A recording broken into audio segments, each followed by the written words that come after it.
محمد عويس العائد من جديد يعني التشكيل الاساسي بعد العوده من الاصابه. بنقول له الحمد لله على السلامه يا عويس، لعيب من اللعيبه المحترمه واللعيبه الممتازه في مركزه الحقيقه. صهيب، ايمن رضا، عوض فتحي، كريم كرم، علاء صلاح، احمد ابو السعود، احمد ابراهيم، احمد حماده. محمد بيلعب الكره ناحيه اليمين عند صهيب. صهيب لسه الكره معاه وبيعيدها، انما اتقطعت وخدها منه على طول نصر سعيد. يعني ما اعرفش صهيب كان يقصد ايه باللقطه اللي فاتت دي. ادي نصر سعيد بيحاول يعدي نصر، انما يرجع ويجيبها منه محمد عويس. يا سلام يا محمد يا عويس، الحكم اداها فاول على محمد عويس لصالح بتروجيت، وحائط كده من ايمن ومن ابو السعود، بتتلعب على طول عرضيه عاليه عاليه وبعيده والى خارج الملعب، وطلعت وبقت ركله مرمى لصالح نادي لافيين. ادي الكره العرضيه العاليه ومعديه واصله لايمن. ايمن رضا، استلام من ايمن رضا، بيحاول يعدي ايمن رضا، لسه الكره معاه وبيسند على طول على في الخلف كده للاعب كريم كرم. مش عارف انا الحته اللي هناك دي فيها ايه، كل اللي يروح يتصاب كده. تتلعب الكره محمد عويس، وادي لمسه وانفراد خطره جدا، استلام من حبشي وتصويبه انما هو الراجل يعني للحظات كده شك ان هو في التسلل وفي الاوفسايد، علشان كده ما اهتمش بالكره بالشكل الكافي. يعني رجع لعويس بيلعبها هناك ناحيه شمال عبد الشافي، الاماميه من عبد الشافي عند ايمن رضا. يا ولد يا ايمن، عمل انفراد ايمن من ناحيه اليمين، عدى بشكل كويس ايمن رضا ولعب العرضيه الخطيره، ترجع لابو سعاد وممكن، ويا راجل يا راجل يا راجل. وليد اتقطعت عند اللاعب عبد الرحمن خالد، واحده والثانيه واتلعبت حلوه. احمد مسعود بيلعب كره بينيه حلوه قوي عند عبد الرحمن خالد، انطلاقه من ناحيه شماله مع عويس، بيعدي عبد الرحمن وبيسند على اللاعب محمد احمد، انما اتقطعت من محمد. ترجع بقى الهجمه المرتده علاء صلاح. علاء بيلعب التمريره الاماميه هناك ناحيه الشمال، ادي بقى احمد ابراهيم بيحاول يعدي احمد ابراهيم ومعاه اللاعب وليد، معاه عمرو وليد، احمد وعمرو عدى حلو قوي احمد، وحكم اللقاء بيدي الفاول اسلام محمود. عبد الشافي رايح علشان ينفذ كده بالقدم ادي عبد الشافي وبيلعبها بالقدم اليمنى. يعني كلنا بقى فاكرين اللاعب ياسر ريان اشهر واحد كان بيلعب كباك شمال وهو اساسا بيلعب بالقدم اليمنى ليوسف، ويوسف قال له اهدى شويه. ادي الانطلاقه عبد الرحمن خالد في وسط الملعب، محمد فرج بيلعب الكره هناك ناحيه اليمين عند عمرو وليد، اماميه ملعوبه من عمرو حلوه خطره جدا، ما فيش تسلل، عدى الهداف بتاعه. يا ولد يا زياد، يا ولد يا زياد، يا ولد يا زياد، خد الكره قبل اللاعب نصر سعيد من هذا اللقاء. ركله مرمى احمد عبد الرحمن بيلعبها، ترجع لعلاء صلاح، اماميه عاليه خطره جدا، واحمد عبد الرحمن وطالع وماسك قبل اللاعب حبشي، انما والله عاجبني جدا حبشي الحقيقه. ترجع عليه بقى غلطه احمد ابراهيم مره ثانيه، احمد ابراهيم، علاء صلاح، علاء. مش ممكن الفرص اللي عماله تضيع دي، دي كانت هديه. ادي بقى هنا في لاعب واقع من نادي بتروجيت، تتلعب الكره مره ثانيه، توصل هنا ناحيه اليمين عند كريم كرم هيخرجها كريم الرحمن خالد.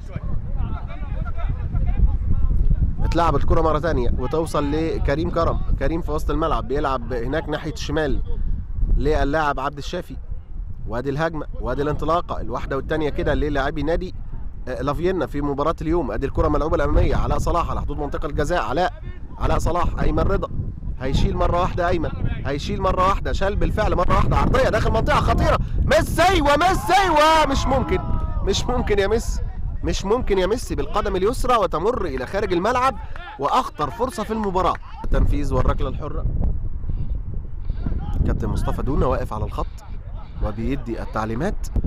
ايمن رضا بيلعب الكره العرضيه داخل منطقه الجزاء، انما بيطلع دفاع بتروجيت، وترجع الكره هناك ناحيه اليمين عند وليد، بيلعبها اماميه في اتجاه اللاعب محمد احمد، بيحاول يعدي محمد، استلام محمد ولعبها في وسط الملعب لفرج بيلعب التمرير الاماميه عند ولي بقى الكره الخطره جدا، ولكن زياد، يا سلام يا زياد بيقطع قبل عكاشه، قايم بدور الليبرو النهارده زياد الحقيقه. احمد عبد الرحمن بيلعب الكره الاماميه، احمد عاليه ومعديه واصله في اتجاه عويس، وترجع الكره لابو السعود، او ده ايمن رضا بياخدها ايمن وبيعدي وماشي ايمن، بيلعبها في اتجاه محمد عويس في الخلف، محمد عويس في وسط الملعب علاء صلاح لعويس مره ثانيه، عويس اتقطعت منه خطر جدا، انما هو مرجعها بالمناسبه الى حارس المرمى زياد. ترجع الكره مره ثانيه محمد احمد لبتروجيت، عبد الرحمن خالد عدى وماشي خطيره داخل المنطقه وعرضيه والى خارج الملعب، عكاشه. ابراهيم سليمان بيلعب الكره العرضيه وزياد، وخطيره جدا، وركله ركنيه مره ثانيه، تتلعب على طول عرضيه عاليه داخل منطقه الجزاء وخطره جدا خطره جدا محمد احمد، ولكن علاء صلاح بيطلع ولسه الكوره، وادي بقى هنا الكوره خطره جدا وعبد الرحمن خالد، ولكن نصر سعيد وعبد الرحمن وضيعوا فرصه كبيره. كابتن احمد رجب المدير الفني القدير بقى ادي الكوره تتلعب على طول عرضيه داخل منطقه الجزاء والمحاوله، ولكن تعود عوض فتحي ناحيه اليمين، عوض الى خارج الملعب رمي التماس. علاء صلاح، علاء بيغير الملعب هناك ناحيه الشمال، انما على طول مقطوعه مره ثانيه، وادي محمد مسعد يغلط ترجع لكريم، ايمن رضا بيلعب كره بينيه حلوه، ابو السعود الجمل ناحيه الشمال، ابو السعود يمر بيعدل على شماله، لسه الكره معاه جاي له عوض فتحي بيسند على عوض، هيشيل بقى مره واحده عوض فتحي، لعب الكره على حدود المنطقه، كريم التصويبه، كريم بيجيد الكلام ده وترجع الكره مره ثانيه لصالح نادي لافيينا. والله كريم ما شفناش تصويبات من زمان، من يوم ما ودى الكره السويس وهي لسه ما جاتش. ترجع الكره مره ثانيه هناك ناحيه شمال، ومحاوله في هذه اللقطه لصالح نادي بتروجيت، واتلعبت وصلت لكريم كرم بيعدي وماشي، كريم بيلعبها توصل لعلاء صلاح، علاء بيفتح الملعب حلو قوي هنا لعوض فتحي، هجمه مركزه وهجمه مميزه من لافيينا وعرضيه وخطيره، وترجع ابو السعود وهي بقى وركله جزاء وما اداش حاجه حكم اللقاء. هنا بقى امامنا اسلام محمود، وفرصه كبيره جدا ضيعه من لاعبي لافيينا، مش ممكن الفرص اللي بتضيع دي، وادي يوسف عكاشه وتصويبه الى خارج الملعب. لا اله الا الله محمد رسول الله. ادي كره تتلعب على طول اماميه وتوصل مره ثانيه في وسط الملعب لصالح نادي لافيينا، كريم كرم بيلعبها هناك ناحيه اليمين عند اللاعب ايمن رضا، ايمن وعبد الرحمن خالد، انما ايمن رضا وياخد فاول، والركله الحره لصالح نادي لافيينا من ناحيه اليمين. مشاهدينا نشوف بقى هنا يعني هل بقى فيها حاجه. ادي احمد ابراهيم ميسي بياخد البوزيشن وبيدي الاسم، وادي بقى احمد ابراهيم لعبها في الدور ال15 وعاليه ولمسه راسيه من عويس توصل الى حارس المرمى احمد عبد الرحمن. تتلعب اماميه، وادي ستانلي بيحاول، لسه ستانلي ما اشتغلش، لسه ستانلي ما لمسش. ادي علاء صلاح، علاء صلاح بيلعب الكره هناك ناحيه اليمين، بيجري، عمل مجهود كبير جدا والله ايمن رضا، بسم الله ما شاء الله. ايمن بيلعبها لاحمد ابراهيم، على حدود المنطقه، احمد ابراهيم جاي له عوض فتحي، عدل على شمال وتصويبه حلوه، الفكره حلوه احمد ابراهيم، حلوه اللقطه اللي فاتت دي.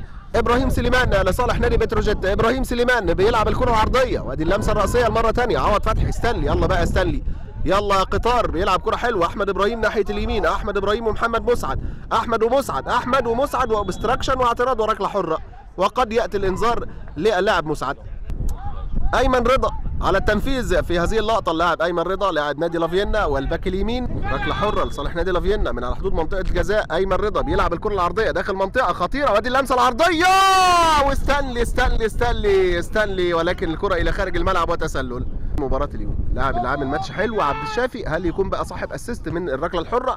بيلعبها على طول عرضيه داخل منطقه خطره جدا، وادي بقى المحاوله، انما في توقيت مناسب بقى هنا اللاعب محمد فرج. احمد ميسي، ركله ركنيه بيلعبها على طول عرضيه على ايمن قريب، بيتعدي وخطيره وستانلي ولسه، ومش ممكن ايه اللي بيحصل من لاعبي لافيينا، مش ممكن اللقطه اللي فاتت دي. وادي بقى هنا عملنا اللاعب نصر سعيد بياخد فاول، وجورج جليدي ومستر محمود الاسيوطي وكابتن وائل الحبيب وكابتن احمد صلاح والناس كلها، كابتن حامد موسى شافي في هذه اللقطه. عبد الشافي بيلعب الكره العرضيه على خطيره معديه بقى من صهيب والى خارج الملعب، طلعت وبقت ركله مرمى.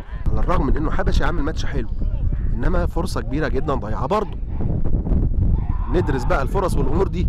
ادي الانطلاقه، ربنا يستر، اذا ضغط عليك ان تقبل، ولكن معاك زياد، هو الراجل ده ممكن يبوظ اي نظريه. زياد حارس المرمى، زياد عسكر. احمد ابراهيم، عدى احمد الهجمه المرتده، يلعبها حلو بقى احمد فتحي، ستانلي اللي راح ناحيه اليمين، ستانلي لاحمد فتحي، العرضيه عدت من الكل وصلت لكريم عمر، لسه الكره مع كريم عمر، عدى كريم ولعب الكره العرضيه وخد منها ركله ركنيه، لصالح نادي لافيينا، ركله ركنيه لصالح نادي لافيينا في مباراه اليوم. اجلوا التبديل اللي بعد الركله الركنيه، تتلعب عرضيه لستانلي وتوصل لاحمد عبد الرحمن حارس المرمى لصالح نادي بتروجيت، اللي بيلعبها على طول اماميه يوسف اسحاق، هجمه خطر لنادي بتروجيت. وفي هذه اللحظات مشاهدينا الاعزاء، كابتن اسلام احمد ينهي الشوط الثاني والمباراه بالتعادل السلبي بدون اهداف بين لافيينا ونادي بتروجيت.